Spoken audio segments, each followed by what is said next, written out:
Gostaria que a senhora começasse me contando como é que sua família chegou lá em Marcílio Dias, que na época era tão importante para Canoinhas. Não chamava-se, ou não se chamava Marcílio Dias, claro. O nome de Marcílio Dias veio bem depois. Começamos, ou seja, a minha nona, Teresa Gobi, e o meu nono, Pedro Gobi, estavam em Curitiba. Eles tinham uma venda, um restaurante, uma lanchonete. Não se chamava lanchonete naquele tempo, certo? Não sei que nome teria. E era perto da Estrada de Ferro, da estação, na Rua 7 de Setembro, na esquina da Marechal Floriano, que era como a minha mãe contava. E a minha mãe era adolescente nesse tempo. Foi quando começaram a construção da estrada de ferro que sairia de Curitiba para o sul. E como minha nona já tinha o seu restaurante ali, o pessoal já conhecia a comida dela, a cozinha, o tempero, ela foi convidada pelos responsáveis para acompanhar a construção da estrada de ferro como cozinheira. Então ela veio, em uma primeira fase, fazendo a comida para os trabalhadores da rede da estrada de ferro, de Curitiba até Rio Negro. Em Rio Negro parece que houve então uma parada por algum tempo, não sei quanto tempo, eu soube por algum tempo. Depois reiniciou a construção em sentido Porto União. Então ela veio novamente fazendo a comida. Consta que havia no comboio do trem, onde carregava os trabalhadores e todo aquele material, sempre tem um carro, eles chamam, é o carro cozinha, digamos. Então lá que era feita a comida. Aí ela veio até Marcílio Dias. Quando chegaram ali onde hoje é Marcílio Dias, que era chamada Estação Canoinhas, a estação ainda não estava construída, os então engenheiros da rede, os que estavam programando que lá seria o ponto para ser o ponto de almoço e o ponto de jantar para os passageiros que trafegassem pela rede ferroviária. E foi estranho porque o trem passaria às 10h20 da manhã, que era algo meio não usual para nós, para o nosso horário de almoço. E muito menos para os italianos, que almoçavam muito mais tarde. Mas consta que o engenheiro era baiano, e na Bahia realmente almoça-se bem mais cedo, principalmente mais para o interior, não digo na capital da Bahia, mas para o interior hoje em dia, e ultimamente no interior e para esses engenheiros também. E depois, fazendo melhor a conta, os passageiros embarcariam no trem às 6 horas da manhã em Porto União. Então, para quem tomava café antes das 6 da manhã para começar a viagem, essas 10 horas e 20 minutos seria um horário normal para um almoço. Foi baseado nesse princípio que ficou em Marcílio Dias. Então, primeiramente, antes até de ser construída a estação, meus nonos construíram um hotel. A estação tem o nível dela como está até hoje, aquela tipo uma esplanada da estação. Foi feito o corte no barranco e em cima daquele barranco foi construído o Hotel Gobi. Porque ali era o final de linha, até que começasse novamente a construção para Porto União. E era também, mas a cidade aqui, que chamava-se Ouro Verde, já existia. Então quem chegasse no trem teria que ou pernoitar em Marcílio Dias para no dia seguinte pegar alguma charrete, alguma coisa para vir para Canoinhas. E vice-versa. Para tomar o trem da manhã, tinham que pernoitar em Marcílio Dias para tomar o trem da manhã. Então tinha o Hotel Gobi, todo mundo dormia ali. Então foi o primeiro hotel da região em cima do barranco. E ali se montou também um restaurante. O hotel era hotel e restaurante. E do lado da estação, a minha nona tinha um quiosque. Antes de eu nascer ainda, já existia o trem misto para Canoinhas, que a gente chamava de trem misto. Ou trenzinho, porque era um vagão ou dois de passageiros e um vagão de correio e bagageiro e o resto eram cargueiros, por isso misto, né? Era misto entre carga e passageiro. Era um... Comparar aquele movimento desse período com o movimento atual, Marcílio Dias, tem como? Não tem como comparar, porque Marcílio Dias tinha a serraria que funcionava a todo vapor. Até barcas, lanchas trafegavam pelo Rio Canoinhas. Tinha o porto ali do Vigando, que a gente chamava o Porto do Vigando Osso, né? E tinha cerâmica, e tinha muitas casas de comércio. E os trens passavam. Tinha a escola alemã.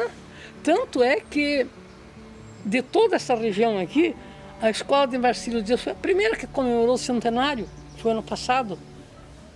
Então, em 1917, foi a primeira escola da região. E em termos de... os trens que passavam por ali, eles tinham passageiros e também cargas. O trem de passageiro é exclusivamente de passageiros, que era o trem, digamos assim, o trem misto, que era o de Canoinhas, que começou, não sei em que época, 1930, por aí. Esse era misto, era cargueiro e passageiros. Ele saía daqui de Canoinhas às 10 horas da manhã, 10 para as 10, né? Chegava às 10 em Marcílio Dias. 10h15 chegava o trem que vinha de Porto União. Daí o trem de Porto União partia em direção a Mafra, São Francisco e Curitiba, e logo em seguida o trenzinho voltava para Canoinhas com quem tinha que vir para cá. Chegava aqui às 11 da manhã. De tarde repetia-se essa mesma história. Mas nesse interim, entre esses trens de passageiro, passavam os cargueiros, né? Os comboios de carga. Passava com gado. Eu me lembro daqueles trens carregados de gado, carregados de carneiro, carregados de galinhas, de frangos, carregados de cachos de bananas, carregados de muito suíno. Tudo era tudo o trem era o nervo por onde trafegavam os impulsos da civilização. E enquanto a senhora morou lá em Marcílio Dias, a senhora estudou um tanto lá. Sim, e um tanto aqui na cidade. Claro, eu comecei a estudar em Marcílio Dias, na escola, e lá. As professoras moravam lá na nossa casa, porque não existia Tinha um hotel, que era o Hotel Doméstica, né? Mas daí as professoras já ficavam lá em casa. A senhora falou da sua nona, Teresa Gobi, e ela tem uma história muito bonita aqui em Canoinhas, porque ela foi uma das precursoras do Hospital Santa Cruz. Gostaria que a senhora contasse essa história. A história do Hospital Santa Cruz, um pouco as histórias que a gente escutava na minha casa só se falava nesse hospital, porque ela tinha que trabalhar para o hospital. Consta que eu tinha um tio que morreu uns 2 ou 3 anos antes de eu nascer, morreu com 28 anos de idade, jovem ainda. Ele também tinha sido bancário, tinha sido aprendiz, como é que a gente diz, de ferroviário, que chamam de praticante de ferroviário, foi bancário depois, e ele era jornalista também. E era também tipo, igual como a mãe dele e o pai dele eram, né? Era o Pedro Gobi Filho. E ele viu lá um cidadão que o trem passou por cima, e era um ferroviário, passou por cima e amputou a perna. Ou esmagou a perna, a gente não sabe direito como é que foi. Imagina só naquela época, não tinha hospital aqui, e nem entre os Barros, acho que não tinha ainda, porque depois a Lumber teve o seu hospital entre os Barros, né? A nona então enrolou em Lençóis, fizeram, né? E esse cidadão foi num trem de carga para Curitiba, porque nem em Mafra e Rio Negro tinha hospitais. Foi um trem de carga para Curitiba para ser atendido. Nunca se sabe se chegou vivo, o que aconteceu com o cidadão. Mas com aquilo, o meu tio quis começar a fazer a campanha para fazer esse hospital. E a minha nona, claro, ajudando. Então ela reuniu as senhoras aqui de Canoinhas e começaram a trabalhar. Provavelmente assim, fazendo quermesses, fazendo pastel, fazendo os cafés e de repente começou a fazer com festas maiores, né? Aquelas festas, como se faz hoje em dia, essas festas de igreja, era festa em benefício do hospital. E e o meu tio morreu. Nesse inteirinho eu não sei o que aconteceu, se o dinheiro perdeu o valor porque era guardado em casa, quando foi ver o dinheiro arrecadado, consta que tinha 8 contos de réis guardados. E quando foi ver o que aconteceu, não valia mais nada o dinheiro, ou alguém andou fazendo mau uso dele, a gente não pode contar como é que foi. ela desiludiu-se, mas com a morte do meu tio em 1931, ela tomou novamente as rédeas e voltou a trabalhar para que o hospital saísse. E justamente foram mais 6 anos de trabalho e em 1937 o hospital foi inaugurado, em 1937. Inclusive dinheiro do bolso dela, né? As joias que ela trouxe da Itália, da família, que ela pôs por leilão, pôs em rifa. Ela não media esforços. Ela pegava o trenzinho de manhã cedo para vir para cá, para a cidade. O senhor Mila, era João Mila o nome dele, que tinha carro, a gente não chamava de táxi, tinha carro de praça. O senhor João Mila estava lá na estação, ela pegava o senhor João Mila, ia lá para onde estavam construindo o hospital e corria a cidade atrás dos óbulos, como ela dizia, os óbulos, para construir o hospital. E ela foi uma luta, porque tinha gente que não acreditava que esse dinheiro era para construir um hospital, porque onde é que está o hospital? Não estou vendo nada. Logo depois que a senhora saiu do colégio, já foi para Curitiba estudar medicina? Eu não sabia o que eu ia estudar, eu só sabia que ser professora eu não queria. Foi um pouco difícil convencer minha mãe. E incrível, as irmãs do colégio acabaram convencendo minha mãe que me deixasse fazer medicina. Especializei em anestesiologia e bem mais tarde, já bem poucos anos, eu fui fazer especialização em acupuntura. E quando se formou em medicina, logo veio para Canoinhas? Não. Eu fui trabalhar, eu fui para Santa Casa de Santos, né, fazer especialização. Só que naquele tempo era assim. Hoje em dia, o 6º ano da medicina já tem as 4 matérias básicas como parte prática. No nosso tempo, não. Nós éramos 6 anos teórico, claro que nós tínhamos a prática, mas não assim tipo internato como é o 6º ano hoje. O 6º ano tem, então, hoje em dia, a obstetrícia, tem a ginecologia, tem a clínica médica, tem a clínica cirúrgica e tem a clínica pediátrica. No meu tempo, não. Então, eu fui para Santa Casa de Santos, eu fiz isto. 3 meses em cada clínica. E não fiz de imediato anestesia. Eu saí de lá, fui trabalhar no Norte do Paraná. Quando eu voltei, vim para Canoinhas por motivo de doença do meu pai. Meus colegas aqui, daí nós precisamos de alguém que faça anestesia. De médico que faça anestesia. Mas como eu conheci o pessoal da Santa Casa de Santos, eu voltei para Santos, fui fazer anestesiologia lá. E voltei para fiz até uns 10 anos atrás, quando eu parei de fazer anestesia. E como é que foi a volta para Canoinhas? Foi um pouco pesada. Eu cheguei para cá em agosto de 63. E no começo foi um sucesso, o consultório, as mil maravilhas, o consultório cheio. E atendia lá, ia no hospital, internava doente, atendia no centro de saúde, que eu já vinha com emprego. Foi o que eu disse para minha mãe, só vou se tiver emprego, e conseguimos, né? E eu trabalhei no centro de saúde. Em agosto de 63, aí foi indo, o consultório sempre cheio, estava indo bem. E chegou o famoso dia 31 de março de 1964. Golpe militar.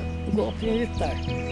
Então, o meu irmão era advogado dos metalúrgicos, desculpe, não, ele era advogado dos carvoeiros de Criciúma, dos empregados, que trabalhavam, dos mineiros nas minas de carvão de Criciúma. Então ele era advogado do sindicato.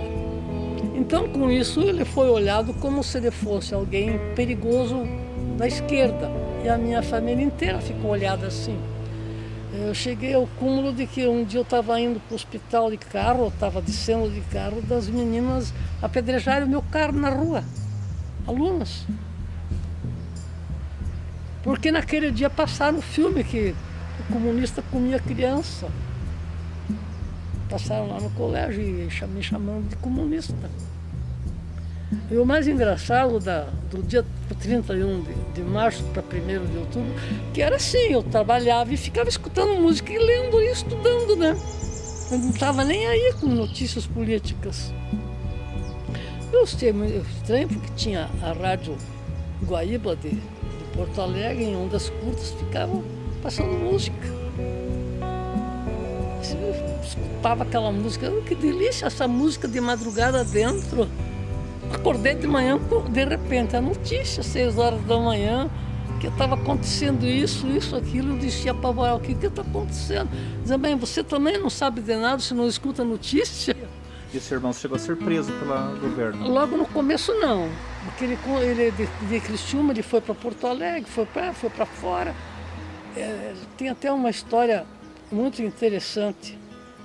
Ele estava sendo procurado, perseguido, procurado, e tinha um amigo dele que era advogado de Curitiba, por isso nós soubemos que ele estava sendo processado pelo governo militar, porque eles tinham uma junta lá, tinha promotor militar, tinha júri militar, tinha juiz militar e advogado de defesa de certo militar, mas nós tínhamos então esse advogado que era amigo dele entrava em contato com a gente e de repente ele nos pediu então uma importância vultosa em dinheiro, que era para pagar o promotor militar. Verdade. Para amaciar a denúncia para o meu irmão ser absolvido, e o meu irmão foi absolvido. Só que não adiantou muito, sabe? Ele foi absolvido, mas depois disso ele voltou a trabalhar, trabalhava com esse mesmo advogado em Curitiba. Ele tinha um escritório perto da Praça Carlos Gomes. E meu irmão morava num bairro, Curitiba, acho que não. Aí o meu irmão estava na fila do ônibus para ir para casa, depois das 6 horas da tarde, ali ele foi preso. Mas a gente está vendo hoje quase que uma reprise do que aconteceu lá em 64. Quer dizer, há esse fomento de um golpe militar, há essa ideia de que só os militares vão salvar o Brasil. Como é que a senhora vê? A senhora imaginou que ia viver para ver esse momento novamente? Não, nunca imaginei que isso acontecesse. Eu achei que nós tínhamos conquistado a democracia. E tem medo do que pode vir pela frente? Eu tenho preocupação, eu tenho muita preocupação. Porque nós estamos num estado de felicidade. Nós temos um Senado. São corruptos? Não são. São.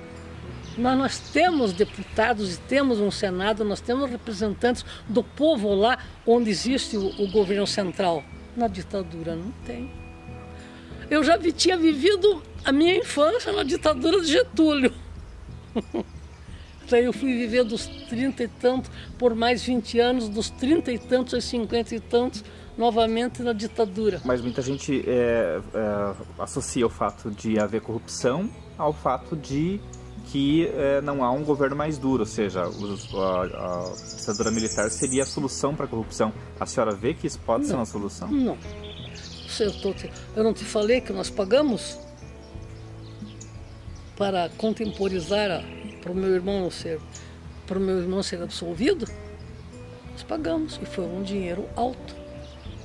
Eu trabalhava no hospital fazendo anestesias pelos institutos de previdência, que depois fundiram-se todos num instituto de previdência, um só. E o meu dinheiro não vinha. Eu trabalhava meses após meses e o meu dinheiro não vinha. Foi preciso eu ir a Florianópolis numa ocasião, conversar com o nosso presidente da Associação Médica, com mais uma amiga minha que conhecia o então secretário de saúde, que era um general e era anestesista. Era um médico anestesista e era um general reformado. Conversar com ele para ver o que estava acontecendo, que o meu dinheiro não vinha. Sabe? E era só o seu? De médicos, só o meu. A senhora falou de Barriga Verde, a senhora também militou na imprensa. Sim, nós tínhamos... Quando eu era estudante, eu já comecei a estudar. É aquela história, eu sempre gostei de escrever, né? E aquela formiguinha, aquele negócio na mão, um belo dia eu fui trabalhar no jornal em Curitiba. Então fiquei durante o 4º, 5º, 6º ano em Curitiba e antes de ir para Santos, para Santa Casa, eu fiquei escrevendo no jornal. Lá em Santos, mesmo na tribuna de Santos, de vez em quando eu escrevia alguma coisa. E aí eu fui trabalhar no norte do Paraná. Quando eu voltei para cá, eu comecei a escrever para o seu Albino, que era o diretor do Barriga Verde, convidou-me para trabalhar no Barriga Verde. Então eu comecei a escrever toda semana alguma crônica. E depois disso, o seu Albino morreu, o jornal ficou parado e um grupo de pessoas aqui de Canoinhas resolveu comprar a editora Barriga Verde. Nós tínhamos uma impressora, uma máquina ali no tipo, alguma coisa, e ficamos com o jornal Barriga Verde durante algum tempo. Isso, inclusive, durante o período de ditadura militar. De ditadura militar, daí eu era diretora do jornal. E enfrentou problemas além desse aí? Não, mas depois, eu tenho a impressão que depois do Barriga Verde alguma coisa começou a melhorar. Talvez um receio até. Hã? Talvez um receio de vocês terem um jornal e tal. Eu acho que eles podiam simplesmente empastelar o jornal se quisessem, né? Mas numa cidade pequena as coisas, né? Quando eles viram eu não estava tão sozinho aqui, né? Nesse período de que a senhora trabalhou como médica, porque chegou aqui, mudou muita coisa na medicina nesses últimos anos? Da água pro vinho, né? Da água Se pro perderam vinho. muitas vidas por ignorância, por não saber o que fazer? A gente recebia os casos finais. Por exemplo, você veja, hoje em dia você nem ouve mais falar que alguém tem uma úlcera perfurada. Nós não chegamos, eu não me lembro de ter perdido alguém por causa de úlcera perfurada, mas era um trabalho incrível. Porque o que é uma úlcera perfurada? O cidadão já tem a úlcera. Quando a úlcera perfura, o estômago produz o suco gástrico, que é ácido. Aquele ácido vai para a parede abdominal, praticamente que o ácido corrói tudo que tem lá. E a pessoa sentia aquela dor em casa e ficava pondo em plastro e colocando e não procurava recurso médico. Quando chegava que aquele abdômen era aberto, era uma tragédia o que se encontrava. Hoje em dia a gente nem ouve mais falar, porque tem medicamentos que as pessoas já compram sozinhas quando sentem qualquer azia. A prevenção era muito mais difícil. Não, e para você convencer as pessoas a se vacinar era outra história. Mas o pior de tudo está voltando, né? Estamos tendo que convencer de novo as pessoas que elas precisam ser vacinadas. Naquele tempo era quase assim. Mas assim mesmo as pessoas procuravam, porque nós já tínhamos a tríplice e logo em seguida veio a quadrivacina. Não existia a vacina SEB em gotas, a oral, mas existia a quadrivacina, que era a tríplice mais a vacina da poliomielite injetável. A senhora falou agora da história das vacinas, falou da história da tentativa de volta de ditadura, e a senhora é mais entusiasta nas redes sociais, tem Facebook, tem WhatsApp. A senhora acha que as redes sociais, de certa forma, revelaram uma face que não é muito bonita do nosso povo? Eu acho que sim. Porque essas conversas estão todas lá, né? É de lá que sai a história da vacina que mata, da ditadura que é a melhor. Que a Terra é plana, que a Lua tem luz própria. Que não houve nazismo. Que nazismo é uma farsa. Exatamente, eu acho que tudo isso fica embotado no seio da população que não estuda e tá vindo que nem um vulcão, aquilo, tá lá sedimentado e de repente explode, porque o pessoal não estudou. Mas essas pessoas colocam justamente que seria uma revolta contra aquelas pessoas que sempre lhes disseram o que era verdade, lhes disseram o que fazer. Como é que a senhora vê essa questão? Como é que é? Argumento. Você acha que as pessoas que é uma revolta de quem não sabe contra quem sabe? Exatamente.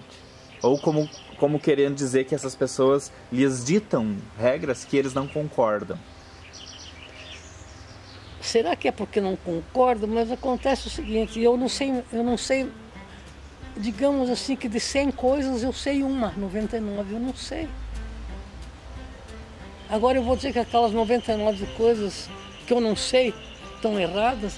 Eu não sei construir uma casa. Então eu vou dizer que aquela pessoa que sabe construir está errada?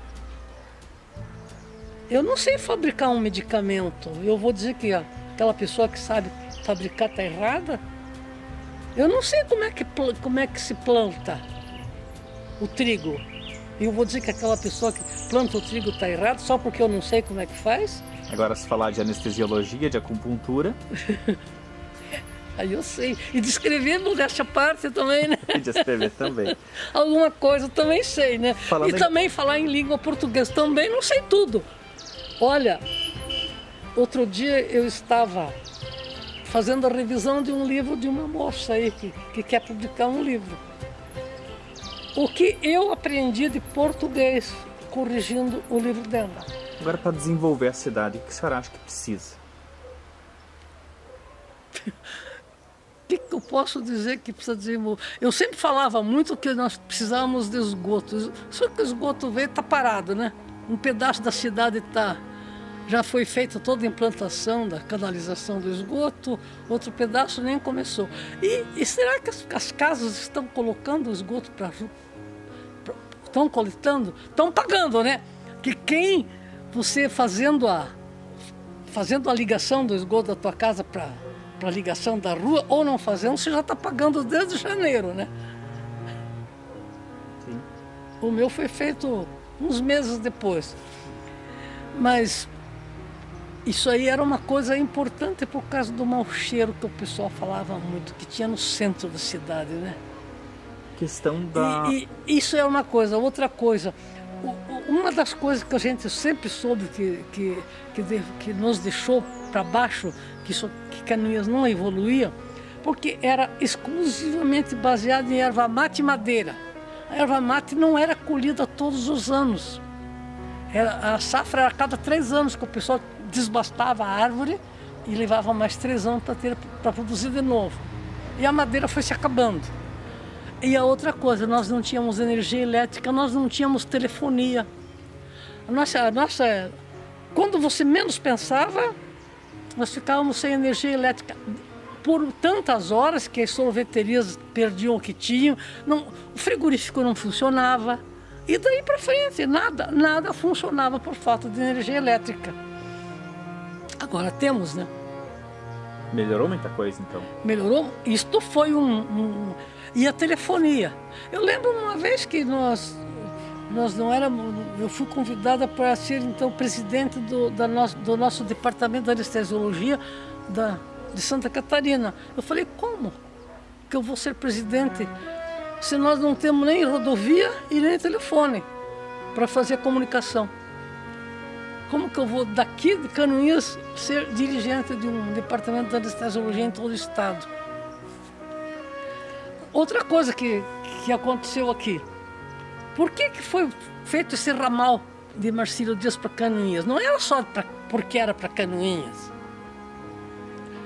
A minha nona chamava esse ramal, ela chamava de O Caxias, porque era para sair daqui para ir até Caxias do Rio Grande do Sul. E parou em Canoinhas e nunca mais. Um belo dia fizeram a ferrovia saindo de Mafra para Caxias, que eu não sei até onde que foi. Eu sei, essa que você passar o trem ali por perto de Papanduva, por aquele trecho, não saiu daqui. Era mais um motivo que emparou o nosso desenvolvimento. Nós não tínhamos... Quando fizeram a BR-116, não passou por Canoinhas também. Então nós ficamos longe da ferrovia, nós não tínhamos estrada de ferro, nós não tínhamos estrada de rodagem asfaltada, nós tínhamos estrada de chão. Tudo era difícil. Os caminhões encalhavam nas estradas. Fala um pouquinho de literatura, a senhora já escreve no J Mais semanalmente, tem 2 livros publicados, está preparando o 3º e agora recebeu uma homenagem da Câmara de Vereadores com um prêmio que vai levar o seu nome, né? Como é que a senhora se sente sendo reconhecida nessa área agora também, né? Sabe, eu fico às vezes pensando assim, eu já vou fazer no começo do ano que vem 85 anos, né? São 60 anos de formada este ano. Eu me formei em 1958. E de vez em quando a gente pensa mesmo, puxa vida, eu acho que eu não fiz nada nessa terra aqui. Porque fiquei quieta, estou quieta aqui no meu canto, ninguém se lembra de mim, de repente veio isso, eu vou contar, a emoção aflorou. Eu chorei aquele dia, que o Daniel me telefona lá da Câmara, que tinha isso e me mandou, foi uma emoção grande demais, inesperado, porque eu não estava sabendo de nada. No dia que teria isso, que essa votação ia ser, que esse prêmio ia ser, que tinha uma medalha com meu nome. Realmente, alguma coisa assim que mexeu comigo. A senhora gostaria de ser lembrada como a médica Adair ou como a escritora Adair, se tivesse que optar? Como a médica, né? Foi a minha vida, né? A minha vida foi em cima dos meus pacientes.